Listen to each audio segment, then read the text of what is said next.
Dicko, le parrain de la CEMAS, estime que ses propos lors de son meeting la semaine dernière ont été déformés ou mal compris. À cet effet, il a mis ses propos dans leur contexte et appelle les uns et les autres à surseoir à la marche de vendredi prochain.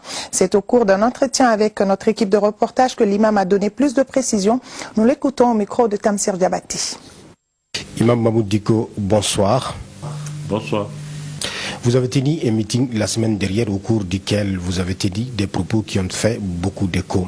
Est-ce qu'on peut dire aujourd'hui que vous avez appelé à un soulèvement populaire? Non, j'ai tenu un meeting, effectivement, j'ai tenu des propos, mais je n'ai pas appelé les gens à un soulèvement populaire, mais à une mobilisation citoyenne. Quand vous demandez aux gens de sortir avec des bâtons, des cailloux et d'autres objets, c'est pour faire quoi concrètement? En réalité, c'est là où les gens ont fait sciemment pour créer la confusion. Je l'ai dit, effectivement, je parle de bâtons, je parle de beaucoup de choses. J'ai demandé une trêve. Je l'ai dit que je demande au nom de toute la population du Mali une trêve avec les djihadistes. C'est le peuple malien qui a décidé lors du dialogue inclusif qu'on discute avec eux. Le président du Mali, abondant dans le sens du peuple, a réaffirmé ce que le peuple a dit. J'ai dit, bon, fort de tout cela, nous allons leur demander aussi une trêve pour voir leur bonne volonté. S'ils ne se manifestent pas, qu'ils refusent cette main tendue, le peuple malien doit se mobiliser pour être debout en face de leur situation, parce que notre islam n'est pas un islam imposé, c'est un islam choisi. Je ne suis pas un va-t-en-guerre, non, pas du tout. Je suis là pour préserver le Mali, pour faire en sorte qu'il y ait la cohésion dans notre pays.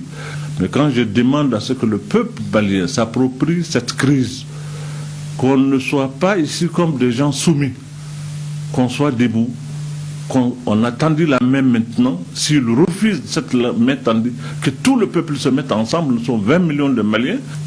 C'est le shérif de Nioro qui m'a appelé, il y a eu beaucoup de cris de cœur à son endroit pour lui dire que le pays traverse un moment très difficile.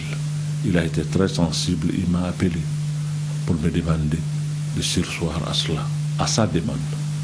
Et je respecte sa demande.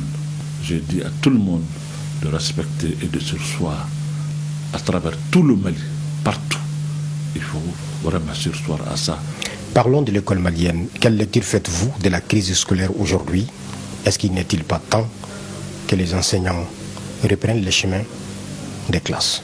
C'est pour cela que j'ai demandé à ce que les syndicats qui sont les enfants de ce pays, qui sont issus de ce peuple, le peuple leur demande vraiment de reprendre